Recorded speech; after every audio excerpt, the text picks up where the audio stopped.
Those weeds are gone. Now your yard finally looks respectable. You destroyed protected state environmental infrastructure. Who authorized bulldozing this certified watershed? I came home from a 2-week business trip to find my flourishing, state-protected native garden bulldozed into a flat, lifeless patch of cheap sod. The neighborhood Karen stood on her porch, sipping iced tea and smirking, completely unaware she had just triggered a catastrophic, 5-figure state environmental violation.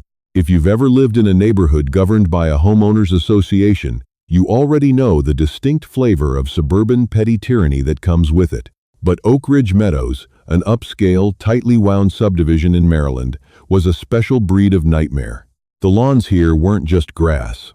They were sprawling, heavily chemical-treated carpets of unnatural emerald green. Every shrub was trimmed into a suffocating geometric shape, and every mailbox had to be painted the exact same shade of colonial slate. I bought my house here because the location was perfect for my commute, but I immediately clashed with the local culture. My name is Arthur, and I am not a fan of sterile, ecologically dead lawns. I am an environmental scientist by trade, and my passion is native gardening. When I moved into my house, the front yard was a sad, sloping patch of dying Kentucky bluegrass that did absolutely nothing to stop the heavy rainwater from flooding the street drains. So, I took advantage of a specialized Maryland state initiative aimed at protecting the Chesapeake Bay watershed. I applied for a state grant, drew up meticulous blueprints, and completely overhauled my front property into a certified rain garden and pollinator habitat. I planted deep-rooted native species, swamp milkweed, vibrant cardinal flowers, Joe Pye weed, and black-eyed Susans. I installed a beautiful, meandering dry creek bed with river stones to catch and filter stormwater runoff before it could hit the street. It was a masterpiece of ecological engineering. It was wild, vibrant, teeming with butterflies and hummingbirds, and most importantly, it was entirely protected under a specific state law that strictly prohibits HOAs from forcing homeowners to maintain traditional turf grass if they install state-approved environmental landscapes. Enter Margaret Foley. Margaret was the chair of the Architectural Review Committee, but she acted like the supreme dictator of Oak Ridge Meadows. She was a woman in her late 50s who seemingly had no hobbies other than patrolling the neighborhood with a clipboard and her lethargic golden retriever, looking for infractions. She lived 2 doors down from me, which meant my vibrant, slightly untamed rain garden was a daily assault on her deeply ingrained belief that nature should be bullied into submission. The harassment began almost the moment my first milkweed sprouted.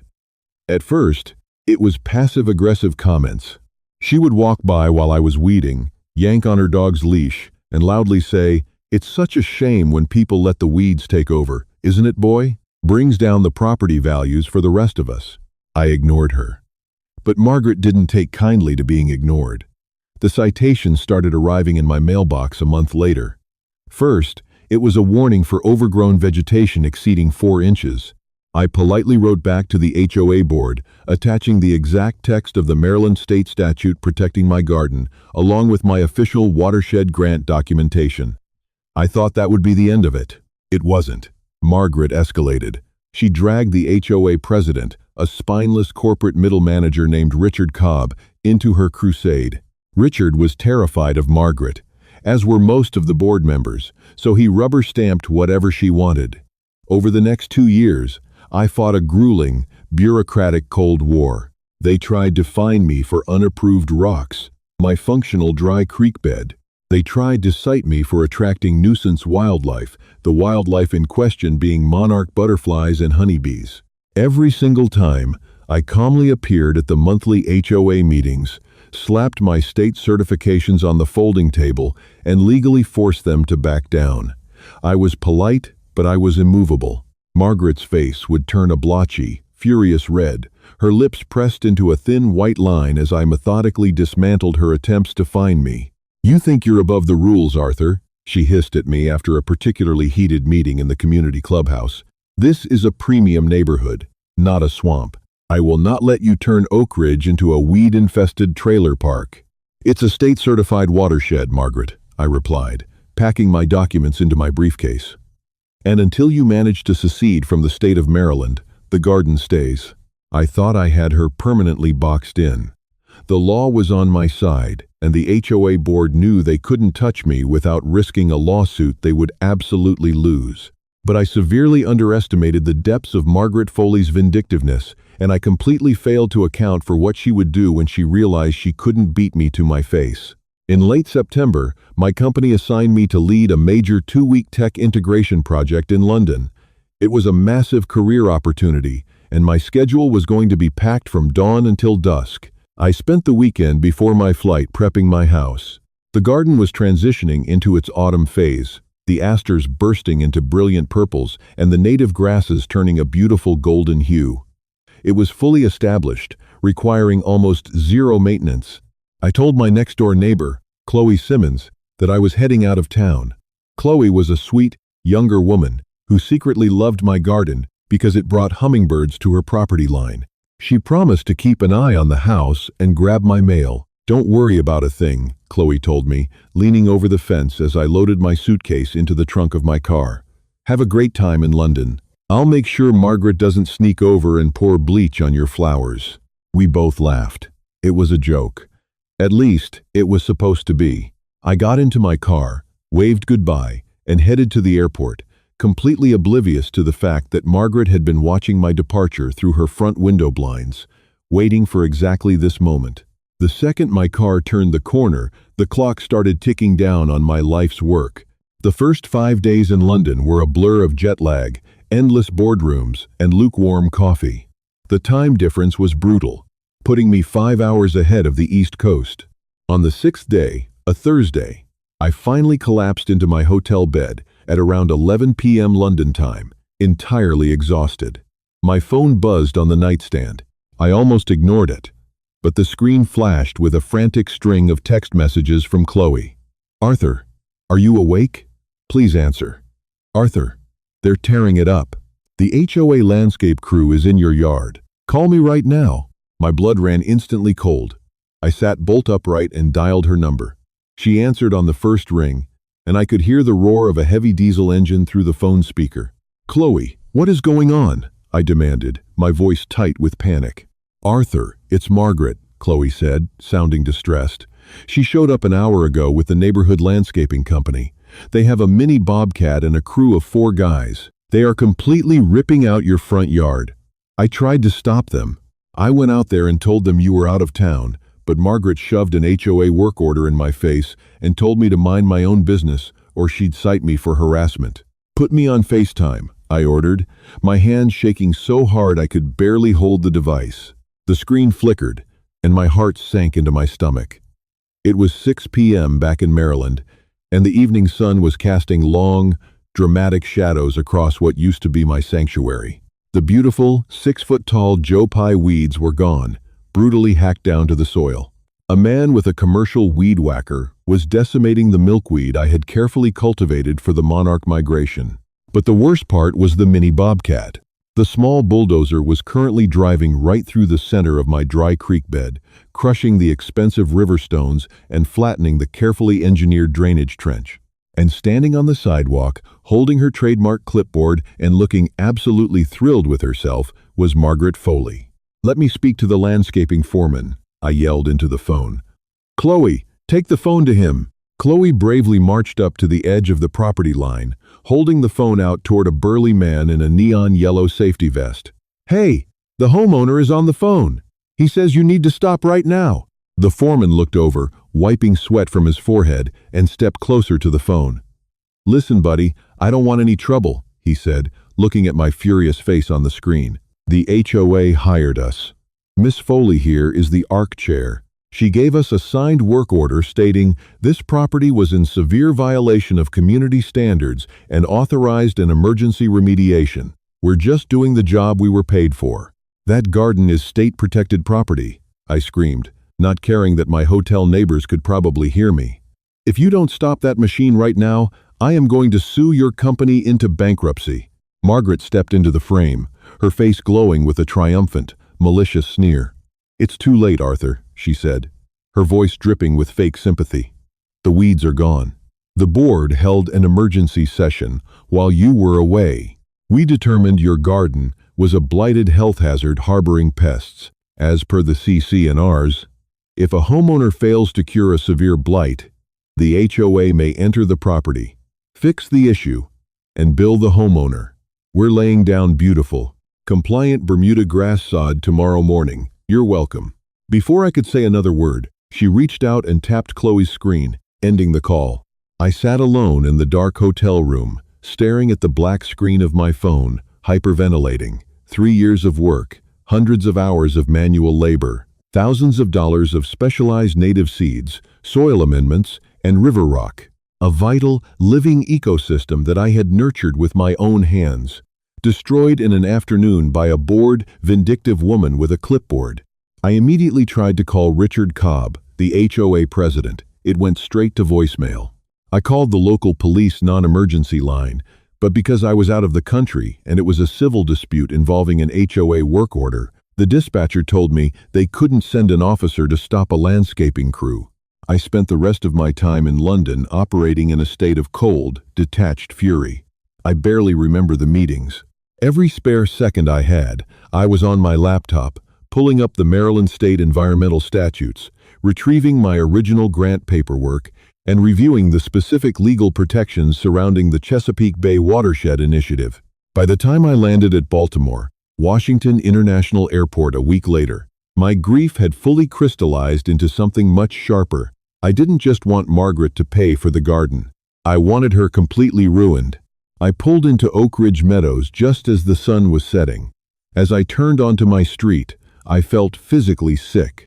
I pulled into my driveway and put the car in park, just staring through the windshield. It was utterly barren. The vibrant textures, the colors, the hummingbirds, all of it was replaced by a flat, suffocating blanket of generic green sod. They hadn't just removed the plants. They had graded the soil, destroying the carefully calculated depression of the rain garden that filtered the water. Taped squarely to my front door was a bright orange envelope. I walked up, ripped it off, and opened it. It was a formal notice from the HOA. "Dear Arthur, enclosed is the invoice for the emergency landscaping remediation performed on your property to bring it into compliance with Oak Ridge Meadows community standards. Total cost of labor and materials, tree, $0.25. In addition, a fine of $500 has been assessed to your account for maintaining a blighted property. Please remit payment of $3,950 within 30 days to avoid a lien being placed on your home. Signed, Margaret Foley, Arc Chair." I heard the squeak of a screen door behind me. I turned around. Margaret had stepped out onto her front porch, her golden retriever sitting obediently by her side. She crossed her arms, a sickeningly smug smile plastered across her face. "Looks much better, doesn't it, Arthur?" she called out across the lawns. "It finally looks like it belongs in the neighborhood." I didn't yell. I didn't throw a tantrum. I just looked at her, holding the orange envelope in my hand. What Margaret didn't realize was that in her haste to destroy my property, she hadn't just violated HOA bylaws. By hiring heavy machinery to crush a state-funded stormwater management system, she had illegally destroyed protected environmental infrastructure. I smiled back at her, a cold, dead smile that made her smug expression falter for just a fraction of a second. "Enjoy the view, Margaret," I said softly, unlocking my front door, "because it's the most expensive mistake you've ever made in your life." I walked inside, shut the door, and picked up the phone. It was time to call the Department of Natural Resources. The very next morning, at precisely 8:01 a.m., I sat at my kitchen table with a cup of black coffee and dialed the Maryland Department of the Environment, specifically the Water and Science Administration Division. I didn't bother with the general complaint line. Because my garden was funded partially by a state watershed initiative grant, I had a direct contact. I left a detailed, urgent voicemail for a man named Thomas Wright. Thomas was the senior environmental compliance inspector who had originally signed off on my grant application 3 years prior. He was a deeply cynical, no-nonsense bureaucrat who possessed a terrifying, encyclopedic knowledge of state environmental code and an absolute zero-tolerance policy for developers or HOAs messing with his protected watersheds. While I waited for Thomas to call me back, I went outside to inspect the damage in the daylight. It was even worse than I had realized the night before. The landscaping crew hadn't just laid down sod. They had fundamentally altered the grading of my front yard. To make their cheap Bermuda grass sit flat, they had brought in fill dirt and packed it tightly into the shallow, engineered depression that was designed to catch rainwater. The dry creek bed, which I had painstakingly lined with permeable fabric and specialized filtration sand, was entirely compacted under inches of clay. Chloe, my neighbor, walked out of her house, holding a mug of tea. She looked at the flat expanse of green grass and sighed heavily. "I am so sorry, Arthur," she said, leaning against our shared fence. "I really tried to stop them." Margaret was practically vibrating with excitement the whole time. She brought out lawn chairs and sat on her driveway watching them do it. "Don't apologize, Chloe. You did everything you could," I reassured her. "Did they leave any of the root balls? Or did they dig everything out?" "They dug deep," she replied grimly. "They brought in a commercial stump grinder for the larger native shrubs." My phone rang in my pocket. It was Thomas Wright. I stepped away from the fence and answered. "Arthur," Thomas's gruff voice came through the speaker. "I got your message. Tell me you're joking. Tell me an HOA didn't actually bulldoze a state-subsidized, registered Class 3 stormwater remediation facility." "They didn't just bulldoze it, Thomas," I said, keeping my voice dangerously calm. "They graded over the retention trench, destroyed the filtration sand, and slapped non-native, chemically treated turf grass right on top of it. All while I was in London." There was a long, heavy silence on the other end of the line. When Thomas finally spoke, his voice carried the quiet, terrifying calm of a man who was about to drop a regulatory nuclear bomb. "I am clearing my afternoon schedule," Thomas said flatly. "I will be at your property at 2 p.m. Do not touch anything. Do not remove the sod. I need to document the exact state of the site." At exactly 2 p.m., a white state-issued fleet vehicle pulled into my driveway. Thomas Wright stepped out, wearing a high-visibility vest and carrying a digital camera, a soil probe, and a clipboard. He didn't even knock on my door. He just walked straight to the center of my lawn and started taking photographs. I walked out to meet him. Thomas shook his head in disgust as he jammed the soil probe right through the cheap sod and into the compacted clay below. "Unbelievable," he muttered, pulling up a core sample. "They completely destroyed the percolation rate. The soil is sealed shut. Where exactly did the dry creek bed run?" I pointed out the original path. Thomas documented everything. He spent an hour measuring, photographing, and writing furious notes on his clipboard. Naturally, this level of official activity attracted the neighborhood watchdog. Margaret Foley stepped out of her house, her golden retriever on its leash. She marched down the sidewalk, her eyes darting between Thomas's state vehicle and his high-visibility vest. "Excuse me," Margaret called out, projecting her voice so the whole street could hear. "Can I help you? I am the Architectural Review Chair for Oak Ridge Meadows. Is there a problem here?" Thomas didn't even look up from his clipboard. "I'm conducting a state environmental assessment, ma'am. Please stand clear of the property line." Margaret bristled, clearly offended that her self-appointed authority wasn't being recognized. "Well, I just want to make sure you know that the homeowner here was in severe violation of our community bylaws. We had to conduct an emergency remediation. It's all perfectly legal." Thomas finally stopped writing. He slowly turned to look at Margaret, his expression completely unreadable. "You authorized this?" he asked.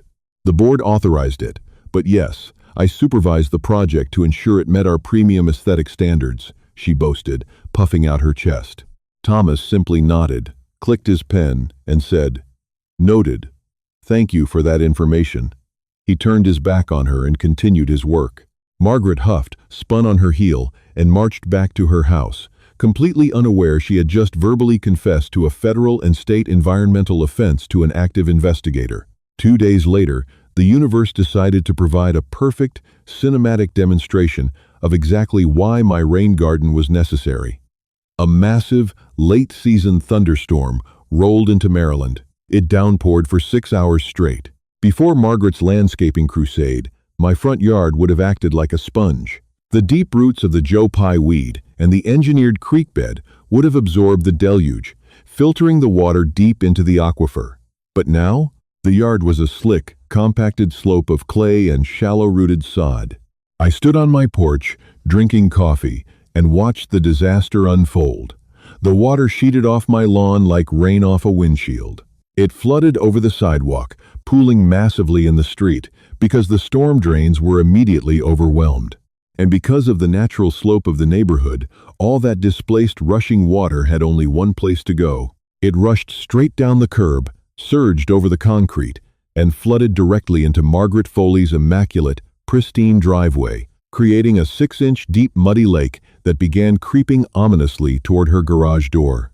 I watched her run out into the pouring rain in her bathrobe, frantically trying to sweep the muddy water away with a push broom, fighting a losing battle against the sheer volume of displaced runoff. It was poetry. That evening was the monthly Oak Ridge Meadows HOA board meeting. I attended, sitting quietly in the back row. Richard Cobb, the president, was at the front table with Margaret. They were both incredibly smug, operating under the delusion that they had finally defeated me. During the open forum, I raised my hand. Richard sighed, leaning into his microphone. "Yes, Arthur, we expected you. If this is about the landscaping invoice, you still owe the $3,950, and we will not be waiving the fine." I stood up, holding my phone, making sure the voice recorder was running. "I just have one question for the official minutes," I said calmly. "Did the HOA board formally authorize the complete removal of my landscaping and the regrading of my property without pulling a county or state permit?" Margaret grabbed her microphone. "We don't need a state permit to enforce our own private community bylaws, Arthur. You signed the CC&Rs when you bought the house.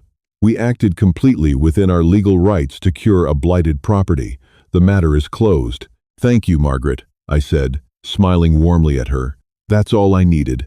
I sat back down. The trap was fully set, the confession was on tape, and the paperwork was already flying through the state capitol. The storm hadn't just arrived. It was about to wash them all away. The bureaucracy of the state government is normally a slow, lumbering beast. But when an angry environmental inspector fast-tracks a violation involving the destruction of state-funded watershed infrastructure, the gears turn with terrifying speed. Exactly 2 weeks after the torrential rainstorm flooded Margaret's garage, the hammer fell. It was a Tuesday afternoon. I received an email from Thomas Wright containing a PDF attachment titled simply, "Notice of Violation, Oak Ridge, HOA, Final." I opened it, and a genuine, uncontrollable laugh escaped my chest. The document was a masterpiece of legal and financial destruction. The Maryland Department of the Environment wasn't just slapping their wrists. They were bringing down the full weight of the Clean Water Act. According to the document, the HOA had violated 3 separate state environmental statutes. First, the unauthorized destruction of a registered stormwater management facility. Second, illegal grading without a permit, resulting in documented runoff pollution, thanks to the photos Thomas took during the rainstorm. And third, tampering with state-subsidized environmental infrastructure. The total fines were staggering. $25,000 for the destruction of the watershed, $10,000 for the unpermitted grading, $5,000 per day, compounding, if the property was not returned to its exact original state within 45 days. But the MDE didn't send this notice to me. They sent it via certified mail, signature required, directly to the residential home of Richard Cobb, the HOA president, and a duplicate copy to the Oak Ridge Meadows Property Management Company. I wasn't there to see Richard sign for the letter, but I heard about the fallout from Chloe. Apparently, Richard's wife had accepted the certified envelope from the mail carrier. When Richard came home from work and opened it, he suffered a mild panic attack, screaming so loudly in his kitchen that his next-door neighbors heard him. Less than 2 hours later, an urgent all-caps email was blasted out to every resident in Oak Ridge Meadows. "Emergency HOA meeting tonight, 8 p.m. All homeowners must attend." When I strolled into the community clubhouse at 7:55 p.m., the atmosphere was chaotic. The room was packed with at least 60 angry and confused residents. At the front table, the HOA board looked like they were attending a funeral. Richard Cobb was pale, sweating profusely, and shuffling a stack of papers with trembling hands. Margaret Foley sat next to him, her usual smug posture replaced by a rigid, shell-shocked stiffness. I took a seat in the second row, right behind Chloe, and crossed my arms. Richard cleared his throat, tapping the microphone. It shrieked with feedback. "Quiet, please." "Settle down," he pleaded, wiping his forehead with a handkerchief. "We have an incredibly urgent financial matter to discuss." He held up the thick, officially sealed document from the state. This afternoon, the board was served with a notice of violation from the Maryland Department of the Environment. It concerns the landscaping action taken on Arthur's property last month. A murmur rippled through the crowd. "The state has informed us," Richard continued, his voice cracking slightly, "that the garden we removed was a legally protected stormwater management facility. They are fining the HOA $35,000, payable immediately." The room erupted. 60 people instantly started screaming. $35,000? From whose pocket? "Are you out of your mind, Richard?" Richard threw his hands up defensively. "Wait, it gets worse. They are mandating that we hire a specialized ecological restoration firm to completely rebuild the garden to its exact original specifications. The management company got this afternoon for the restoration is another $20,000. If we don't pay and fix it in 45 days, the state will fine us $5,000 a day." The clubhouse descended into utter bedlam. A man in the back row stood up and pointed an accusing finger at Richard. "That comes out of the reserve fund. You just bankrupted the neighborhood because you didn't like a few flowers?" "It wasn't my idea," Richard shrieked, entirely throwing his arc chair under the bus. He pointed violently at Margaret. "Margaret brought the work order. Margaret said it was a health hazard. She told me she had the legal right to do it under the CC&Rs. Every head in the room snapped toward Margaret Foley. Margaret swallowed hard. She looked like a deer caught in the headlights of a speeding semi-truck. She slowly reached for her microphone. "Now, hold on. Let's not panic," she stammered, her voice lacking all of its usual authoritative bite. "This is clearly a bureaucratic mistake. I read our bylaws cover to cover. Section 4. Paragraph B clearly states that the ARC has absolute authority over front-facing aesthetics. State law does not supersede our private contracts." "You are a complete idiot," Margaret yelled a woman near the front. It was Sarah, a corporate lawyer who lived on the next street over. "State law absolutely supersedes an HOA bylaw. You just authorized the destruction of government-funded infrastructure. Our insurance won't cover this. HOA directors and officers' liability insurance has strict exclusions for illegal acts and gross negligence. The carrier will deny the claim. We are paying this out of pocket." Margaret's face drained of all color. She froze, her mouth slightly open, as the reality of Sarah's words hit her. "But it was just weeds," she whispered into the microphone, a pathetic, desperate defense. It looked messy. Before anyone could yell at her again, the heavy double doors at the back of the clubhouse slammed open. Standing in the doorway was Hector Ramirez, the owner of the commercial landscaping company the HOA had hired to bulldoze my yard. He was wearing heavy work boots, his face red with absolute rage, and he was flanked by a man in a sharp suit, clearly an attorney. Hector marched straight down the center aisle, completely ignoring the shocked homeowners, and slammed a folder down on the table right in front of Margaret and Richard. "You lied to me," Hector bellowed, his voice echoing off the clubhouse walls. Richard recoiled in his chair. "Mr. Ramirez, please, we are in the middle of a meeting." "I don't care about your meeting," Hector roared. "I just got a call from the state licensing board. The Department of the Environment has frozen my commercial contractor license, pending a criminal investigation for unpermitted earth moving and destruction of a watershed. My entire business is shut down." Hector leaned over the table, pointing a thick, calloused finger mere inches from Margaret's nose. "You handed my foreman a signed document stating you had the legal authority to order that demolition. You used my guys to break state law. My lawyer is here to officially inform you that we are suing the Oak Ridge Meadows HOA, and you personally, Margaret, for fraud, lost wages, and defamation of my business. We are going to take everything you have." Margaret Foley, the neighborhood terror, the woman who had tormented me for years over the height of my grass, finally broke. She didn't say a word. She just put her head down on the folding table, right on top of her precious clipboard, and began to sob hysterically in front of the entire neighborhood. The rest of the emergency meeting was less of a parliamentary procedure and more of a synchronized public execution. Once Hector Ramirez and his attorney finished outlining their intent to sue Margaret into oblivion, Sarah Higgins, the corporate lawyer from the next street over, took complete control of the room. She stood up, walked to the front table, and demanded the immediate, on-the-spot resignation of the entire HOA board. Richard Cobb didn't even argue. He practically threw his badge and gavel onto the table, muttered a pathetic apology to the room, and bolted for the exit. Margaret, however, remained frozen in her chair, her tear-stained face buried in her hands. Sarah had to literally pull the microphone away from her. Effective immediately, "I am stepping in as interim president to manage this crisis," Sarah announced to the panicked crowd. "Tomorrow morning, I am hiring outside legal counsel. We are going to petition the state, and we are going to file a motion asserting that Margaret Foley and Richard Cobb acted with gross negligence and intentional malfeasance. If we can prove they knowingly bypassed state law, the HOA's liability insurance will deny their indemnification. That means the neighborhood won't pay a dime, and the state fines, along with Mr. Ramirez's lawsuit, will fall entirely on Margaret and Richard as private individuals." The room erupted into applause.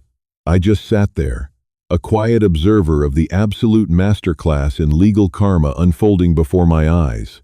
Over the next 2 months, Oak Ridge Meadows transformed into a war zone of litigation. Sarah was as good as her word. The outside counsel she hired was ruthless. During the discovery phase, they subpoenaed all of Margaret's emails. It turned out Margaret had actually received a warning email from Richard right before I left for London, where he explicitly told her that my garden was state protected and they shouldn't touch it. Margaret had replied, in writing, stating that she didn't care what the state said, that I was out of the country, and that it was their only chance to fix the neighborhood. That single email was the smoking gun. It proved intentional, malicious destruction. The D&O directors and officers' liability insurance carrier took one look at that email and instantly dropped Margaret's coverage. They cited the intentional illegal acts exclusion. She was completely on her own. To avoid going to prison for the environmental violations and fraud, Margaret was forced to settle everything out of pocket. She had to pay the $35,000 state fine.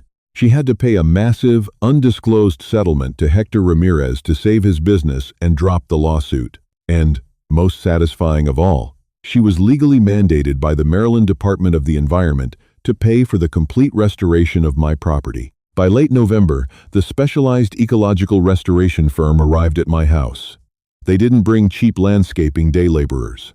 They brought actual environmental engineers, botanists, and heavy machinery operators who specialized in watershed habitats. For 3 glorious days, I sat on my front porch with a mug of hot cider wrapped in a blanket and watched them work. They excavated the compacted clay, restoring the deep, engineered basin of the rain garden. They brought in tons of specialized bioretention soil mix. They hand-laid a brand-new, absolutely gorgeous dry creek bed using premium river stones that were twice as expensive as my original ones. They planted mature, established native species, massive purple coneflowers, lush, sweet bay magnolias, dense clusters of switchgrass, and hundreds of milkweed plugs. Because the state mandated that the garden be restored to its exact functional capacity or better, the final result was a masterpiece. It was far more beautiful, lush, and expensive than my original DIY project. And Margaret Foley paid for every single pebble of it. While the crew was planting the final row of asters, I noticed movement next door. Margaret was standing at her living room window, peeking through the blinds. Her face was gaunt, and she looked like she had aged 10 years in 2 months. When she saw me looking at her, she quickly let the blinds snap shut. That was the last time I ever saw her face. The financial ruin had entirely wiped her out. Between the state fines, the lawsuit, the legal fees, and the $50,000 restoration of my yard, Margaret was forced to drain her entire retirement savings and take out a second mortgage. But even that wasn't enough to stay in Oak Ridge Meadows. She couldn't afford the monthly payments anymore, and she had become a complete pariah. No one in the neighborhood would even look in her direction. 2 weeks before Christmas, a large moving truck backed into Margaret's driveway. She didn't hire professional movers. It was just her and a few grim-faced relatives hauling boxes out of the house. She had sold the property in a massive rush, taking a significant loss just to escape the hostile environment she had entirely created for herself. Chloe walked over to my fence, leaning on the pristine new railing the restoration company had installed. We both watched in silence as Margaret's car followed the moving truck out of the subdivision, turning the corner and disappearing for good. "You know," Chloe said, sipping a cup of coffee, "the new neighbors moving into her house are a lovely young couple. They asked me the other day about your yard. They want to know if you can help them apply for a state grant to build a rain garden of their own." I smiled, taking a deep breath of the crisp winter air. "I'd be absolutely delighted to," I replied. By the time spring rolled around, my front yard was an absolute explosion of color and life. The monarch butterflies returned in droves, the hummingbirds buzzed around the cardinal flowers, and the heavy spring rains filtered perfectly through the river stones, keeping the street completely dry. The neighborhood was peaceful. The HOA board was now run by people who actually cared about the community, and not a single person ever complained about my native plants again. Sometimes, the most beautiful things grow only after the toxic weeds are finally pulled up by the roots. And that's how a vindictive HOA Karen completely destroyed her own life, drained her bank accounts, and lost her house, all because she couldn't stand the sight of a few native butterflies. The ultimate lesson here? Never mess with a man's garden, and definitely never mess with the state government. If you loved seeing Margaret face absolute brutal karma, please smash that like button, share this video with your friends, and hit subscribe for more crazy real-life revenge stories. Let me know in the comments, what's the worst HOA experience you've ever had? See you next time.